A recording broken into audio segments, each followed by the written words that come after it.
Hello, my Vortex.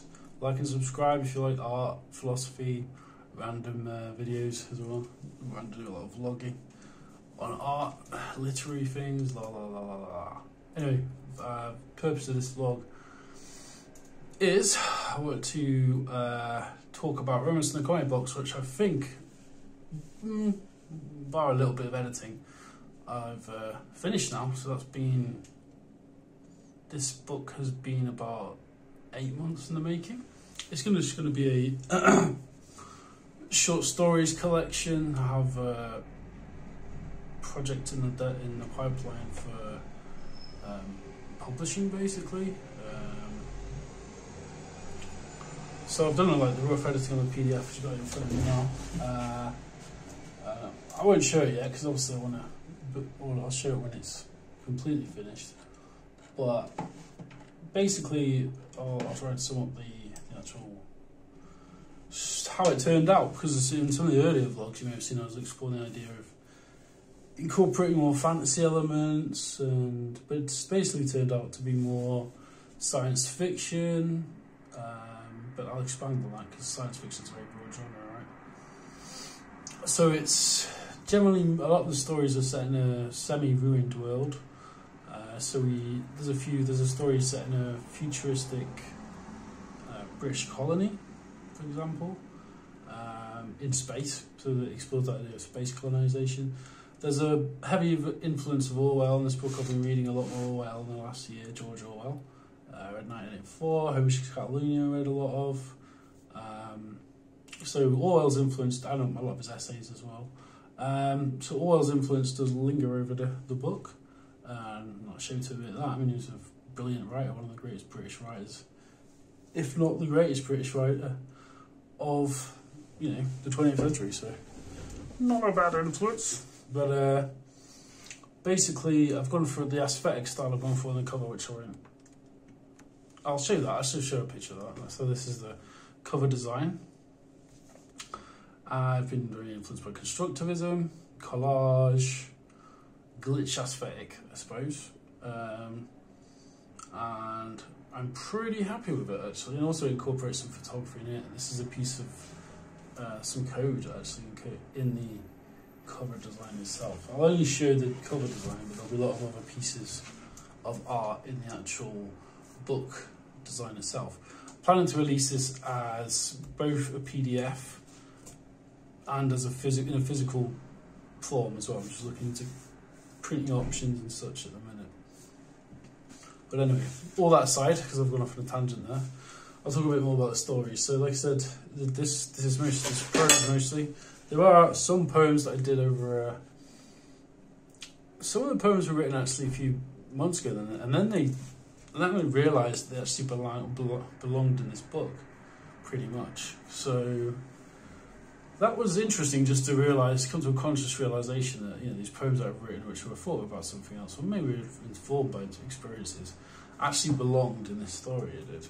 One of the stories is about a psychedelic experience. There's a tone of psychedelia. It's more like dark psychedelia though, in general in the stories.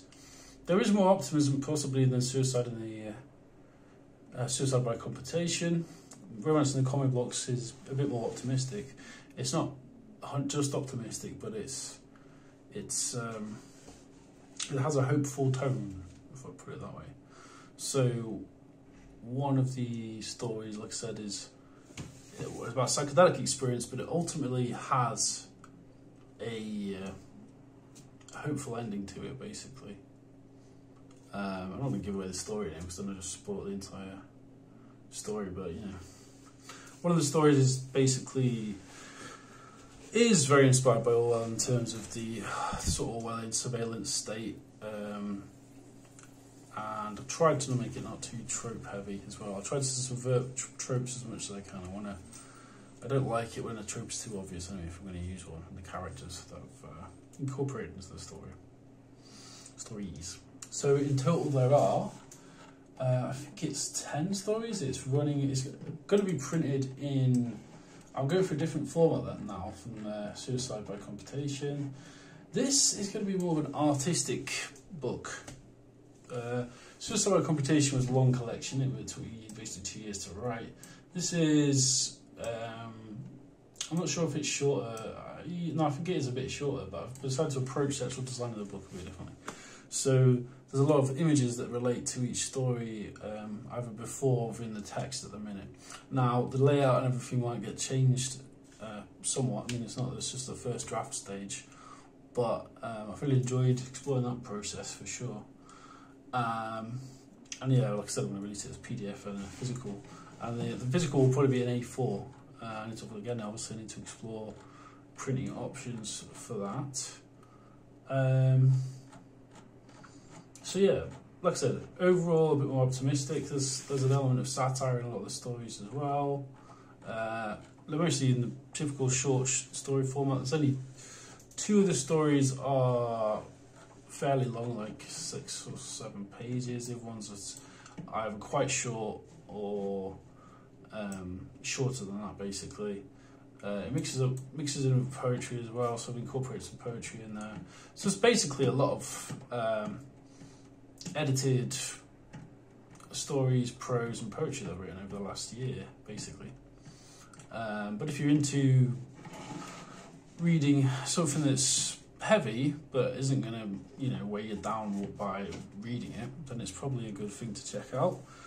When it's ready for release, I will be obviously publicly broadcasting it on YouTube and whatever social media channels to market it on. And yeah, that's it really. It's just like a final update. Well, I'll put it on the final one because I'll probably do it once it's released. I'll do a bit of a talking head of it about more in depth about it. But yeah, like and subscribe. I'm going to be talking about this for a bit longer. So if you're into science fiction, absurdist fiction, artistic fiction, I guess, as well, then tune in and look out for more about that. My other books, the main book you can buy at the minute on Amazon is Suicide by Computation, if you want to check out any other writing. My writing portfolio and blog is noirvortex.co.uk, which has got a ton of different bits and bobs of writing. Some extracts from this as well, actually, in some form. Some of them might have been edited in the final version. But there's also audio stories on here of Silver Lining, which is from this collection, which will remain the same bar a few minor edits. So if you want a good taste of the actual what a storytelling collection is going to be like on some level, check out Silver Lining. It's a free audio story, and it's also sort of a film as well. So it's a film with artworks and it's animated basically. Okay, I'll leave it at that in a bit. Bye.